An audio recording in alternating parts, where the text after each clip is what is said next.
Although it's been over a year since the Super Mario Bros. Movie came out, and with the announcement of the second movie coming out in April 2025, I wanted to do something more in depth than my video on my first and second viewing in theaters. I sort of put it off, but due to my work schedule at the time, was not able to do the job to my likings. I have no idea how many times I started over and decided I did not like what I have made. A large part of it was an attempt to rehabilitate my ability to somewhat draw after years of not doing so following a mountain bike accident that damaged my hand. Unfortunately, this second movie would more than likely be out of theaters by then, so I'm doing it now while I still can. I was 8 when the 1993 Super Mario Bros. Movie was released in theaters. My little immature brain was amused by it, and we rented it once or twice, but we all know what came of it. It lives in infamy as being so bad it ruined the directors' careers, and Nintendo balked at the thought of any of their IPs being used in any other media outside of video games for decades. Canceling projects, refusing to support others to the point where they were stagnant and died, while others were merely rumors. It would not be till 2018 when a new movie would be announced and then released in April 2023, almost 30 years later.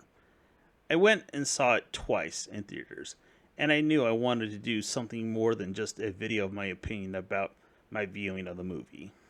I bought the Blu ray and I watched it over and over, and maybe watched it too many times because I went from alright to disliking it, bringing me to my current opinion and this video I hope to make into a series.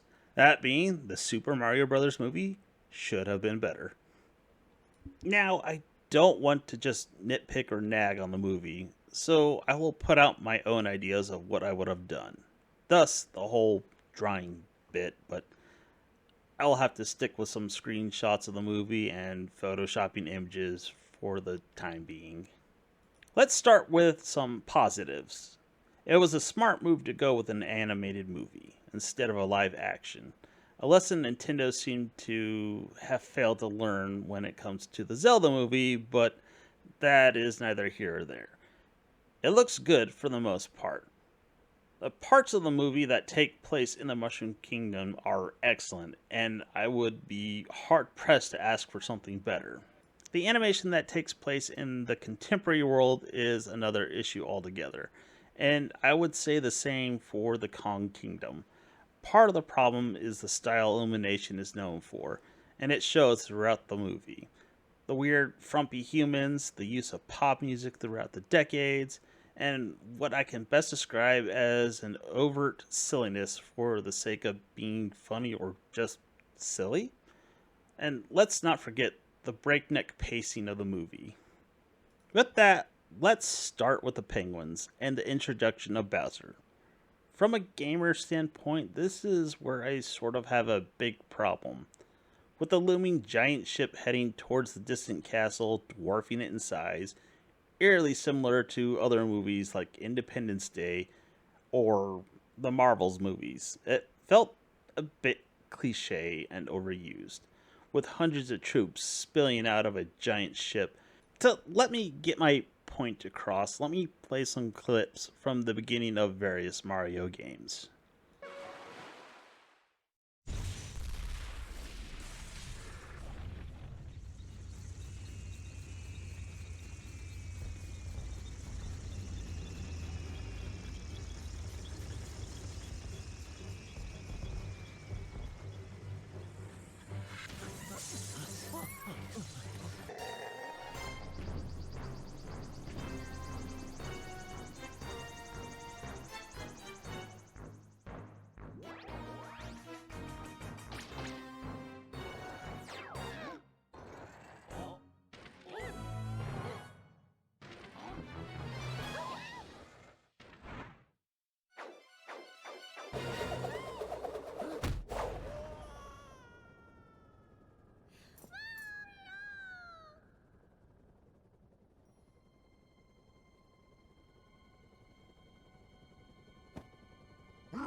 Notice anything?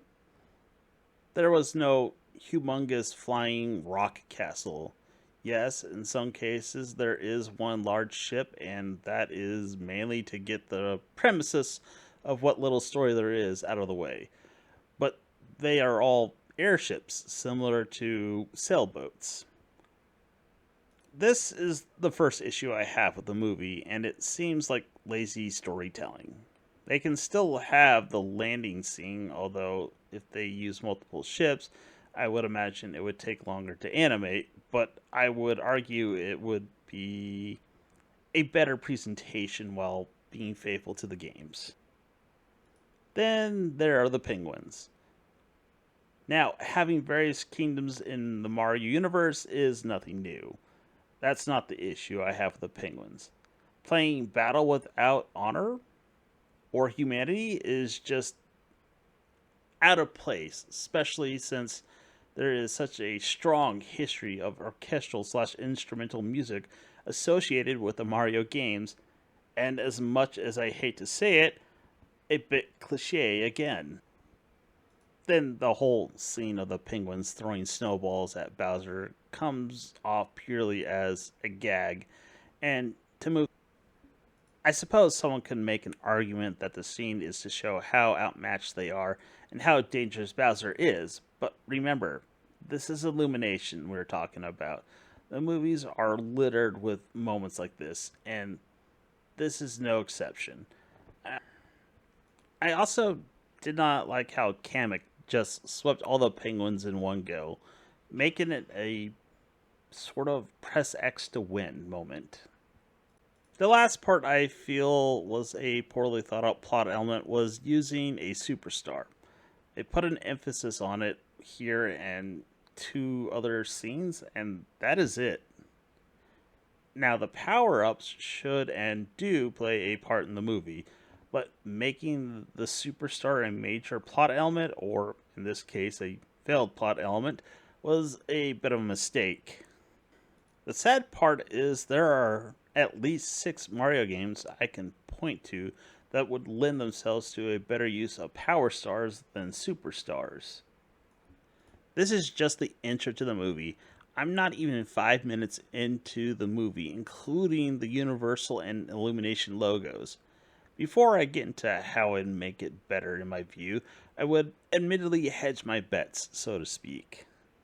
I know with other IPs that other studios have used, they are not always given permission to use every aspect of an IP. The Rings of Power is a rather prominent example. I have no idea if that's the case with the Super Mario Bros. Movie, but another problem is that my ideas might go over that golden 90-minute mark movies go for if it was ever animated. And lastly, some of this is kind of hindsight, seeing how it went over with audiences after the movie came out. With that, let's get into it.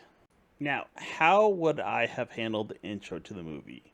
Yes, Bowser needs a castle, but I would not use a flying chunk of rock to do so.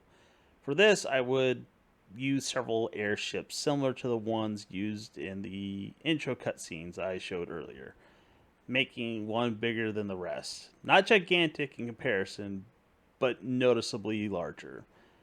I would start with one ship heading towards the Penguin Castle, with more flying into the scene, with the larger ship making an appearance, flanked and followed by more ships.